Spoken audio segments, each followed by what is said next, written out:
We're going to turn now to the 2012 challengers and my exclusive interview with John Huntsman, the former Republican governor of Utah. He's a motorcycle-loving Mormon, served as ambassador to China for President Obama, but now he's gearing up for a challenge to the president, and I caught up with him during his first campaign trip to New Hampshire. Huntsman says he hasn't made a final decision.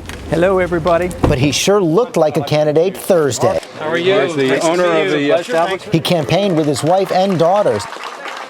And when we spoke, I asked about what could be his biggest problem in a primary.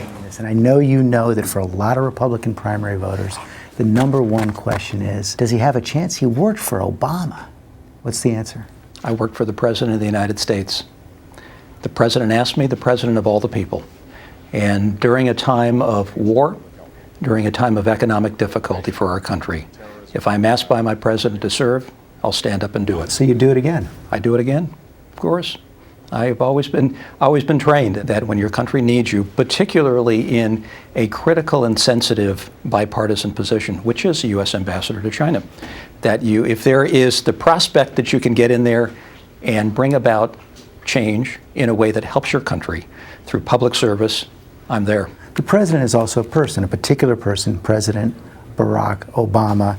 You wrote to him saying, calling him a remarkable leader. Do you stand by that? He chose me, a Republican. And I wrote that to him by way of a thank you note. And thank you notes are a proud tradition for a lot of people. And it's a good thing that people don't go through George Bush Sr.'s thank you notes, because he wrote a lot of them. And I do a lot of them too. And it was my way of expressing what I thought about his selection. But I'm asking what you think about him now. Do you believe he's a remarkable leader, and are you in sync with his foreign policy? History will show how effective he is. In terms of foreign policy, we have a generational opportunity, George, to reset our position in the world. It means that we probably don't need to be in certain parts of the Middle East where there are domestic revolutions playing out, where we probably just ought to let them play out. Is that Libya? Libya would be among them. You'd stop enforcing the no-fly zone? Well, I would have chosen from the beginning not to intervene in Libya. I would say that it is not core to our national security interest. Let's talk about some domestic issues. Republican primary voters are going to wonder about your decision as governor of Utah to take the stimulus funds, President Obama's stimulus funds. And when you were asked about it, you suggested that one of the problems with the stimulus is that it wasn't big enough. Is that what you still believe?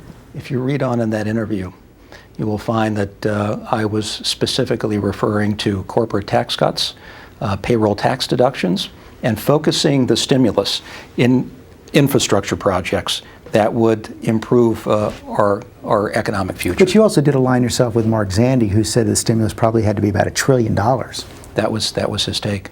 That was his take. And my take was, let's stimulate business. Let's look at tax cuts. Let's look at payroll tax deductions. If you read on in the interview, that's exactly what I said. So no apologies for taking the stimulus funds. And you might have wanted more stimulus, but it would have been more tax cuts. A regret that it was not properly focused around that which would really stimulate the economy. No apologies either for other positions that could be problems in a GOP primary. Civil unions for gay couples, some benefits for illegal immigrants.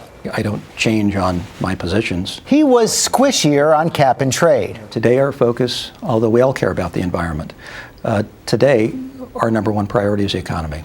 And we should not be doing anything that stands in the way of economic growth. I just have two more questions. One comes from one of our viewers, and it's from Joellen Singley of Salt Lake City, Utah. She says that recent comments by Mr. Huntsman have confused me as to his religious affiliation. Is he a practicing Mormon or not? I believe in God. I'm a good Christian. I'm very proud of my Mormon heritage. I am Mormon. Today there are 13 million Mormons. It's a very diverse and heterogeneous cross-section of people. Think it'll be an issue in this campaign? And I probably add to that diversity somewhat. I don't think so.